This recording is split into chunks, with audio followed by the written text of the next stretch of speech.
Doctor rape murder में बहुत बड़ा खुलासा जो हम आपको दिखाने जा रहे हैं, पैरों तले जमीन निकाल देगा।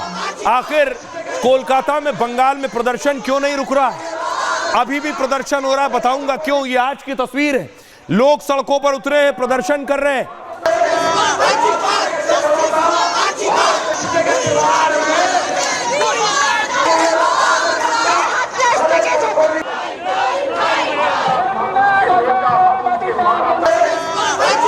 ममता बनर्जी सरकार के खिलाफ आज भी कलकत्ता की सड़कों पर प्रदर्शन हो रहा है। तस्वीरें आप देख रहे हैं, ये प्रदर्शन अब भी रुकने और थमने का नाम नहीं ले रहा।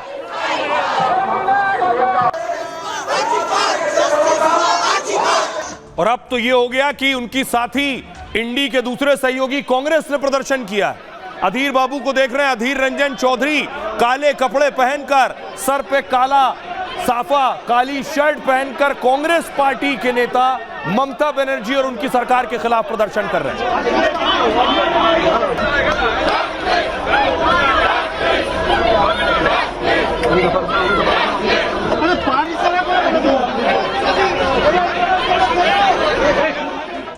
और इतना ही नहीं, बीजेपी एक्शन में है। बीजेपी आज गवर्नर से मिलने पहुंची है। बीजेपी के नेता राजभवन पहुंचे, गवर्नर बोस साहब से मिले, राज्य के हालात पर बातचीत की है। कल जिस तरह से बीजेपी के बंगाल बंद के खिलाफ सरकार, शासन, प्रशासन ने बीजेपी के नेता कार्यकर्ताओं पर लाठियां बरसाई, आंसू गैस के गोले दागे, उसके खिलाफ शिकायत करने पहुंचे।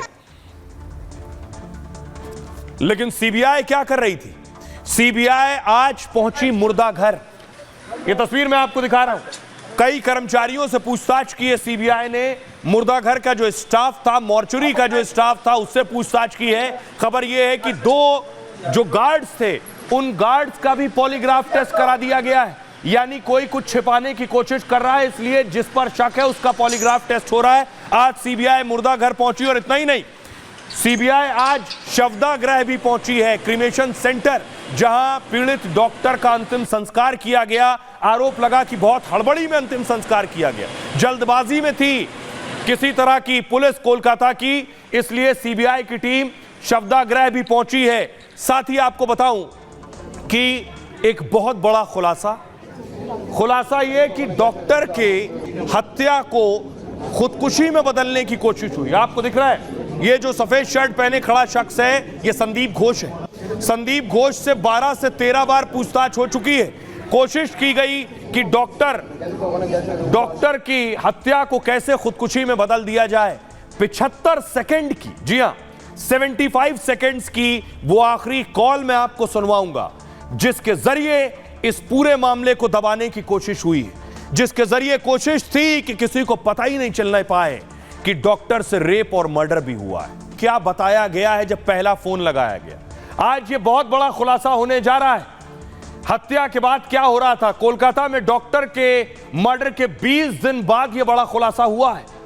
डॉक्टर की हत्या के बाद की बातचीत का ऑडियो आया है। असिस्टेंट सुपरिंटेंडेंट ने डॉक्टर के मां बाप को फोन लगाया था। संदीप घोष का करीबी असिस्टेंट सुपरिंटेंडेंट। आरजीकर अस्पताल के स्टाफ ने परिवार से झूठ बोला फोन करके। हत्या के बाद परिवार को फोन पर बताया, सोचिए यहां बॉडी पड़ी है, और फोन करके बताया कि बेटी की तबीयत खराब है।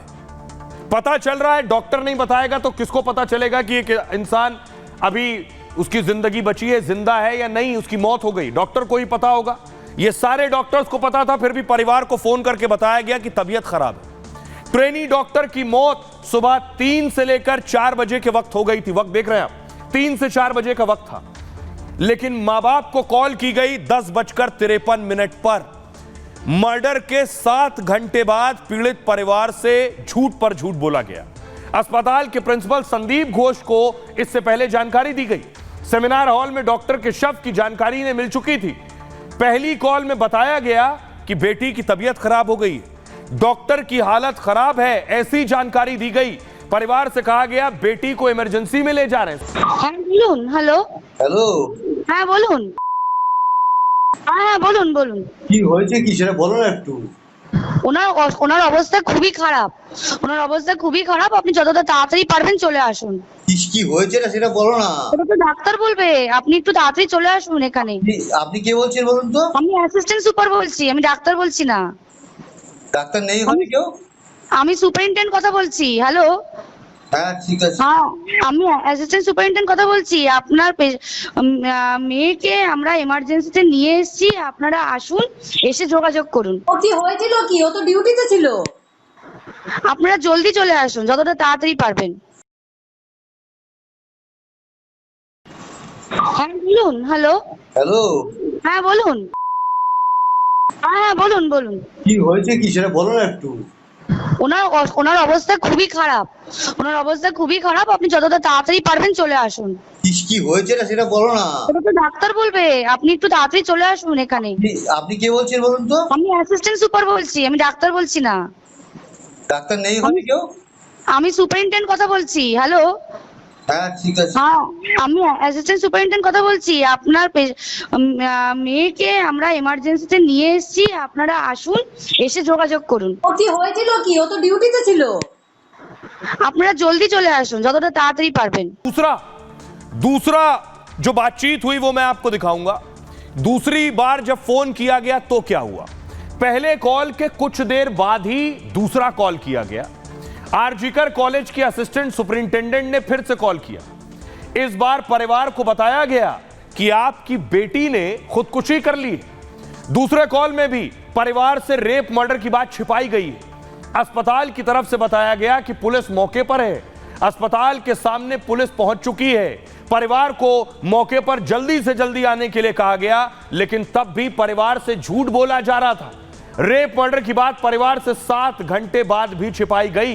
इस वक्त तक कॉलेज के प्रिंसिपल अस्पताल में पहुंच चुके थे। सेमिनार हॉल में शव देखते ही रेप हत्या का मामला दिख रहा था। डॉक्टर्स को नहीं दिखेगा तो किसे दिखेगा। फिर अस्पताल की तरफ से परिवार से झूठ क्यों बोला गया, सवाल ये। परिवार लगातार अस्पताल पर झूठ बोलने का आरोप लगा रहा है। হ্যালো। হ্যাঁ অ্যাসিস্ট্যান্ট সুপার বলছি। হ্যাঁ হ্যাঁ শুনুন, আপনাকে তখন বারবার বলছিলাম, ব্যাপারটা হচ্ছে যে আপনার উনি সুসাইড করেছেন হয়তো, বা কিছু মারা গেছেন। পুলিশ রয়েছে, আমরা হসপিটালে সবার সামনেই রয়েছি, ফোন করছি, আপনারা যত তাড়াতাড়ি পারবেন চলে আসুন। আমরা আসছি এক্ষুনি আসছি। হ্যাঁ খুব তাড়াতাড়ি চলে আসুন। হ্যালো। হ্যাঁ অ্যাসিস্ট্যান্ট সুপার বলছি। হ্যাঁ হ্যাঁ শুনুন, আপনাকে তখন বারবার বলছিলাম, ব্যাপারটা হচ্ছে যে আপনার উনি সুসাইড করেছেন হয়তো, বা কিছু মারা গেছেন। পুলিশ রয়েছে, আমরা হসপিটালে সবার সামনেই রয়েছি, ফোন করছি, আপনারা যত তাড়াতাড়ি পারবেন চলে আসুন। আমরা আসছি এক্ষুনি আসছি। হ্যাঁ খুব তাড়াতাড়ি চলে আসুন।